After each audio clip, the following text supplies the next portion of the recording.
we published a new updated article, and this was a collaboration of even more INN members, including Reef himself, who went and got a statement from Max Alvarez. And we're going to go through that. I want to go through that toward the end. Us, would you? What's that? Sorry? Zoom that in for us. Zoom that in. Okay. I will zoom that in. Zoom. I don't want to go too big a zoom. Shake the rump. So, again, Breaking Point's Billionaire funding ties and the story behind Breaking Points and Max Alvarez. So, again, I'm just going to read through it. It's not that long. In our last article, we investigated the link and the funding sources behind the hosts of Breaking Points and the satellite affiliates, the Realignment Podcast, The Intercept, and Big by Matt Stoller. As detailed prior, the hosts of Breaking Points and some of their mentioned affiliates have ties in previous or current roles to either the Hudson Institute, and they fund Marshall and Sagar's Realignment Podcast, Pierre Omidyar of The Intercept, Reid Hoffman, who has ties to Crystal Ball, APAC with David Sirota, or other conservative, pro-war, historically anti-China DC think tanks funded by big businesses like the Hoover Institute and the Lincoln Network, who are linked to Raytheon, of course, and we heard about that on Savvy Show. Okay, and I want to show this video by INN member Joe. If you're not following him, it's twitter.com/@STFU shitlib. He's the best. I love Joe. He's so funny. He makes videos of fire. This is a couple of minutes long. I'm going to mute my thing, but we should be good because this is Cable Seat Alive. Fingers crossed this is going to work. Hey guys, it's Crystal. And Sagar, we have an amazing announcement for you. We are starting a brand new, totally independent show. Could not be more excited about it. We want to compete with CNN, Fox News, MSNBC. They've got endless resources, but we've got you. Guys, if you haven't canceled your Breaking Points subscription to, I don't know what you're doing. Get on it. These people are literally like promoting economic warfare and real warfare with China. Should not be giving them your money. That's something else that we're really proud of, is that the audience has really different views across the entire spectrum. No one's actually holding these fucks accountable because they brainwashed their entire audience into thinking that we should be going to war with China. Breaking Points has been in a network with most of the same issues as corporate media, and he says got to give the viewers of Breaking Points what they want. So who is the viewers? This mic's pretty low. This is a question they ask. If China were to invade Taiwan, would you support the United States coming to Taiwan's defense? Yeah, that's a right-wing China. 57% said yes. Now we are able to partner with all of these great people. Shut the fuck up, Sagar. So that's the main graphic for everybody together. Breaking Points asked the guy that's against forced to vote. What is happening over here with Breaking Points? Just weird, like, conflicts of interest of him pushing the Democratic Party, and he happened to be married to a Democrat. And then there was one video I was watching when he was like, yeah, I know some Democrats, and I paused it. I paused it, Rome, and I was like, what do you mean you know so many Democrats? You're fucking a Democrat. Yeah. Breaking Points as the team who censored Glenn Greenwald. And Sabrina, aka Sabby Sab, she put the right comment up for this next graphic, and that is for Marshall K. Go fuck yourself, you fucking egghead nerd. I don't give a fuck about your committee shit. Why don't you stop saying that stupid shit? Classic. That's directed at Matt. It's a tumultuous time. It's a sad time. It is. And it's a dangerous time. Yes, it is. But there is not a reason to give up on the fact that every day, the harder we work and the more people that we expand and more, that we actually can change with the status quo. You know, change feels like it's not happening and then it happens all at once. Shut the fuck up, Sagar. What does this say to you? Does this scream revolution? Does this scream this scream urgency? We want to continue to upgrade this studio. We need to fix some of the lights. Shut the fuck up, Sagar. Yeah, Not gotta everything's get lights. propaganda. Sagar is just an anti-China Not hack everything's who comes from the propaganda. Hudson Institute, which is one of the most anti-China conservative think tanks on the planet. So look, guys, if you can help us out, you know, I know how hard you guys work. And I know how hard it is out there, inflation and all that. Shut the fuck up, Sagar. We need to fix some of the lights. Shut the fuck up, Sagar. You know, if you're used to consuming mainstream news content, Yeah. and you're not used to watching YouTube shows, and you see something that has, you know, a more minimalist background or more casual vibe to it, then I think there is a natural instinct to be like, that's not serious, That's it's not real. They have 80,000 people subscribed to them right now. Think of the minds that they are poisoning. Think about all the rage that people have built up inside of them that they are keeping down. They are letting out people's fire. And if you can really support us, become a founding member. It's a one-time payment of $1,500. Shut the fuck up, Sagar. So fuck Marshall, fuck Kyle, fuck all these people. These people are our opposition, and we need to treat them like so. Shut the fuck up, Sagar. Who are these people? Thank you, Nancy. We are INN. And that is STFU Joe. And thank you for cutting that. And that was awesome and fire. And shut the fuck up, Sagar. Oh my God, I love that. I could listen to that all day. Just Hinkle's live also, but you know, everybody, he's awesome. Shout out to Hinkle on there and Jimmy yelling at Stoller. And yeah, it's good. Speakers. Fuck you. Thank you. What? Hey, speakers. What? Speakers. I wish I knew why it did that when I every time if I click it for the first time. That was really interesting. Okay, so Crystal and Sagar position the show as user-funded and independent, but that's not exactly true. When much of the source of the host's wealth and income, which helped or helps fund the show, comes directly from orgs connected to either the military-industrial complex or billionaires trying to buy the neoliberal political landscape who partner with other billionaires' philanthropic tax write-offs to finance independent media. So it's not terribly surprising to find Sagar and Marshall's foreign policies, which align with the neocon think tanks funding them, seeping into Breaking Point's coverage. Crystal may rail against the Democrats' corruption, but offers no alternative solutions, i.e. direct action, mutual aid, pulling support and funding for Democratic candidates in favor of independents and third parties, which results in shepherding people back toward the Democrats, a corporate-controlled entity where citizens have little influence over policy. Viewers need to keep this in mind when watching to determine for themselves how biased the segment may be towards a certain perspective and why the hosts are supporting a certain or arguing against a certain perspective. So, yep. That's and somebody actually commented on the YouTube or either on the Substack or on the YouTube with Sabby. But they said that this was really the crux of it right there, is that no alternative solutions and not pushing for anything different other than back toward, well, but let's vote for somebody running for office and in the exact same current system, and they're going to change the system from inside, and we all know how that works out.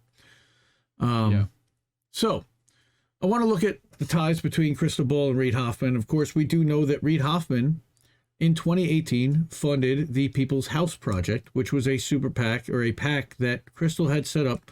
Again, we went through that in the Sabby thing to support candidates in Virginia and Appalachia on the Democratic side. They were paid over $500,000, I believe, in total by Reid Hoffman over the 2 years. Over the 2 years, Crystal was paid out over $273,000, but all the records showed that only $48,000 was paid out to actual candidates and paid to campaigns. And that was through FEC filings. And we have the receipts for that. But what's really, there's some fascinating stuff that's come out about Reid Hoffman, and I don't know how connected they still are to this day. However, a lot of the money that she probably had, and again, I know that her husband was wealthy, but close ties, why she's hired, this close connection, corporate media prior, I've got to start asking some serious questions about how independent is Crystal about independent media. I know she's trying to bootstrap, and they call it, but it's corporate think speak and corporate head towards Democratic Party speak too often. And so she's never explained what happened to the money and what happened with the PAC. All right. And again, funded directly through Reid Hoffman, notorious Russiagator, anti-Trumper, former member of the board of directors at PayPal. This is where we get into it. PayPal's really an interesting connection here. But this in-depth interview, which I picked out with Reid Hoffman from 2012, the guy flies on his private plane with him, and it's really interesting. And the guy, he's gushing about him. And it's actually, he says this admiringly, but the way I saw it was also that his enormous wealth helped him grow a savior complex. So again, that a small number of humans virtually have no constraints on their decision-making, and Reid is one of them. When he chose to fly to Las Vegas and speak at this event, the list of things he chose not to do with his time was very, very long. So often he wrestles with those trade-offs. Okay, he says, I wake up in the morning unsure of whether I want to savor the world or save the world. And what he really wants to do is save.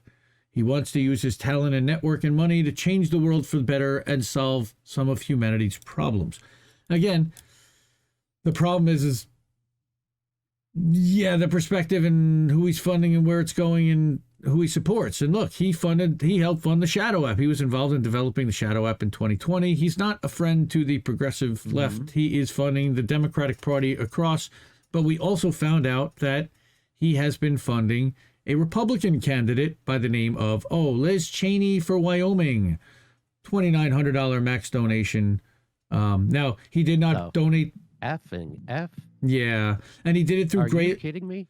He did it through Greylock, which is one of his entities. He didn't donate through LinkedIn. Okay, LinkedIn, as you know, can make larger donations. He didn't do it through their PAC or through Greylock Partners. This is just one of his other businesses, but he also is donating to Mark Kelly and mainstream Democrats. I know it's kind of hard to see. Let me see if I can blow this up. Here you go. Okay, so the point is he's donating to Spamberger and Tim Kaine. So those are conservative. And then you've got Mike Levin and Katie Porter. Those are progressives. You've got mainstream. You've got Mark Kelly, the astronaut. You've got Digidems. All he's doing is donating money to Dems and another. Let's just make sure that the anti-Trumpers are taken care of too. Liz Cheney. There you go. There's a couple grand. Ugh. And that was just this year, February 24th of this year. Maxed out donation to her primary. And I guarantee now that she's won her primary, there will be another filing that shows another $2,900. All right. Now, that's from FEC.gov. Everybody can go to the article. Let's drop the article link again in the chat. I think the article the link might be in the doodly-doo, but let's put it in the chat. Anybody wants to go and see any of this stuff. Again, just prior to publishing, Wired Magazine publishes this piece on Reid Hoffman, which is retweeted by the wonderful, lovely, amazing Whitney Webb of Unlimited Hangout. Go subscribe to Unlimited Hangout. Support independent content creators. Support independent journalists. She's one of the best there is. Love her to death. Thank you, Whitney, for all you do. Appreciate you. So, Reid Hoffman says, quote, "When I was 12, sketching out a plan I can remember to change the world, where my friends and I would get to all various positions of power. And what did he want to do? Become director of the CIA." Oh, God. What the fuck? What the fuck? Yeah, it's bad. Like 30 likes, that's all. Oh my God. I thought Wired Magazine had a lot more jack than that, but man, Twitter engagement's way down. So the link to Crystal, I don't know how current it is, but I know that if he picked up the phone and called her, she would probably take his phone call. But that's speculation. Yeah. Based upon their relationship and what he is and what he does and how he's supported her, I'm guessing she's going to take his text or his call. I don't know how active they are in talking now. But I know that he loves to fund. I know that he loves to fund independent media and fund narratives. And hey, this guy does too. Hey, Pierre. Oh my goodness. Okay, I hope everybody has washed their hind ends because Uncle Warren has entered the chat. All right.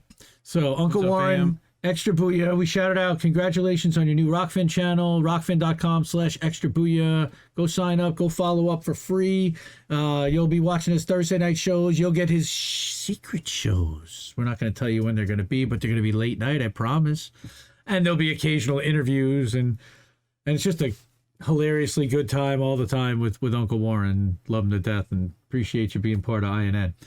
So we want to get into Pierre. Pierre Omidyar, founder of The Intercept, billionaire, financier, and philanthropist, served as Reid Hoffman's boss while Hoffman was EVP at PayPal. And there's our quote from Tech Tycoons, saying that Hoffman joined PayPal as member of board of directors at the founding of the company, became EVP from 2000 to 2002. He was responsible for all external relationships of PayPal, including the one with eBay. So they're both known as members of a club, of course, known as the PayPal Mafia. I think it's been talked about quite a bit. Also include, most famously, Elon Musk and Peter Thiel. Elon Musk from Tesla, SpaceX, and Tesla, but that should be the boring company, and now Twitter. Peter Thiel from Facebook, Palantir, and now Rumble and Locals, and the parent that owns that. I don't remember the 4-digit stock symbol. Members of this group are and have been highly influential in determining how media today is presented, consumed, how narratives are crafted and delivered, as well as hiring the executives to craft them and funding these endeavors. So, just last month, Alan McLeod wrote this incredibly long and in-depth piece for Mint Press News detailing Omidyar's media influences, and it's titled, How One of America's Premier Data Monarchs is Funding a Global Information War and Shaping the Media Landscape. Now, I'm sure you're well aware of what's been going on with PayPal and defunding and canceling the accounts of independent content creators that are challenging narratives, specifically on the Ukraine-Russia, and prior on COVID, and always on Israel-Palestine. As recently as 2017, Omidyar and Hoffman partnered to create Ethics and Governance of Artificial Intelligence Fund, each contributing $10 million, with Phil Knight of the Nike Foundation, from Nike fame. They are and have been intricately connected in shaping the technology world together for decades. And it's between PayPal and 2017, they definitely did projects together and had influences on media and tried to shape things. Now, we're going to include this section from our prior article that the Dissident wrote up, as it's relevant here, to further evidence Omidyar's influence in media and more over world affairs. Okay, so journalist Mark Ames, and he's another one who's shadow banned and reports on crimes of Western governments that the media tries to cover up. He reported on leaked documents that show Pierre funded the 2014 Maidan coup in Ukraine, which kind of is responsible for why we are where we are right now, along with other Western governments, of course. In a separate 2019 lengthy investigation into Pierre Omidyar, Alex Rubinstein from Mint Press as well reported that he uses his wealth to advance Washington's policy of regime change and partner with CIA cutouts such as USAID and the NED, which fund independent quote-unquote media outlets like Bellingcat. There's Bellingcat popping up. Blumenthal and Rubinstein wrote. Okay, and I don't think it was actually Blumenthal, but I know it was Alex Rubinstein. Quote, behind the image he's cultivated of himself as a progressive philanthropreneur, Omidyar has wielded his empire, his media empire, to advance the Washington consensus in strategic hotspots around the globe. His fortune helped found an outlet to propel a destabilizing coup in Ukraine. He's helped establish a network of oppositional youth activists and bloggers in Zimbabwe. And in the Philippines, he's invested in oppositional news site that is honing corporate surveillance techniques like a mood meter to capture non-rational reactions. Oh, that's dangerous. Meanwhile, he's partnered closely with the leading arms of U.S. soft power from U.S. Agency for International Aid and Development, that's USAID, and the National Endowment for Democracy, the NED, acting as a conduit for information warfare-style projects in countries around the world. And again, it's pretty well established that USAID and NED are cutouts for Western intelligence, CIA and MI5, 6, and, UK intel, Australian as well, Five Eyes. 007. Yep. So you've got this guy, Pierre, you've got Reid Hoffman, you've got dirty billionaires, not dirty necessarily, but billionaires that like to control media, and they're pretty closely connected with these folks. I'm not going to say that they're funding this show directly. I can't connect that, and I don't want to speculate that. However, Pierre funds The Intercept still. The Intercept is one of the partners. They are pushing talking points from Bellingcat. Bellingcat is funded again by State Department talking points, CIA talking points, military intelligence talking points from UK, and it's something we need to keep our eye on. Again, I do not say to dismiss their content entirely. I say to take this information into account when you're watching an anti-China story. Who's funding their anti-China rhetoric, and why are they pushing that? And who around them is going to benefit from this type of rhetoric? Now, I'm going to let Reef kind of talk a little bit about this section here, because this was his great work in uncovering what happened here with Max. He did a little bit of follow up on this tweet. So go ahead, man. So Max is one of the only ones with any like actual publicly available means to contact him for the most part, other than maybe a direct Twitter DM to other groups that are affiliated. Which, Sirota still has me blocked and I think you blocked. So we couldn't get him. But Max has an email, so I decided to email him. And apparently I wasn't the only one, because he already had a tweet saying here's the essentially tweet. that, right, so that Max apparently says that he needs to address a rumor. No, the Real News has not merged with @Points Community, and that's Breaking Points' Twitter. Right, we remain an independent nonprofit network, and all our stuff is exclusively posted on our channels. I produce a bi-weekly labor video for BP and get paid $300 as a freelancer. That's it. So he brings me that tweet. And he continues. So I think it's perfectly reasonable for folks to have questions about this, and I've been nothing but open with all who ask me about it. I was approached by BP in April and asked if I would be interested in hosting a labor-focused segment every 2 to 3 weeks that would air on the BP YouTube channel. I would basically be a freelance correspondent and get paid $300 per video. If a video went viral and could be monetized, I would get a small percentage of that on top of the $300. But with worker and labor-focused videos, that hardly ever happens. That really is the extent of the partnership. I write all the scripts after work hours, and none of TRNN's resources go into producing the BP segments. The Real News is and will remain an independent, viewer-supported, nonprofit news network. BP does not get to publish any of our video, audio, text content. We don't get to publish any of theirs. They get no money from us. We get none from them. The payment for each segment goes to me as the freelancer, being Max.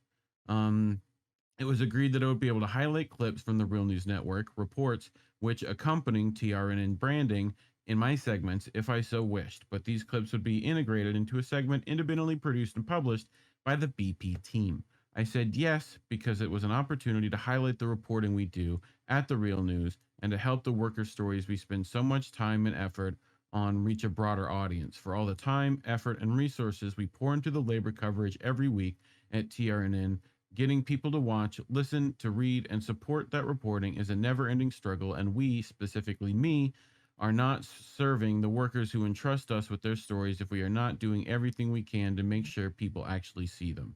Before making any decisions, I consulted with TRNN staff, and we came to a democratic consensus that me doing this segment for BP under the terms of this agreement was worthwhile and would not compromise the Real News Network's independence or editorial mission. So far, I produced 3 segments of The Art of Class War for the BP channel, and he lists said videos. 1, 2, and 3. We've embedded those in the Substack so you can watch it. Okay, and he says again. Hope that clarifies things. Thanks a bunch, M. And we find it interesting again that the Real News and Max and possibly others were unaware that they were going to be mentioned in this way on the stream, and that their logo would be put up there on or at screen. least that, right, and that the specifics wouldn't be necessarily focused on, and that video is still up. I haven't heard Breaking Points clarify this yet. That tweet also with the affiliates from Points Community. Now again, this is an unofficial channel. This is not the official YouTube channel for them. However, partners of the show elevate Breaking Points to another level, and they tag everybody. Yep. Again, including Max. So that's brutal. to us that's what we were working with. So but I kind of believe that, particularly James Lee and Sheraton, that they're getting similar deals here. And I kind of wonder how much the differences are, if there are any. But I would guess it's tiered based upon, again, the number of appearances, the amount of time they spend.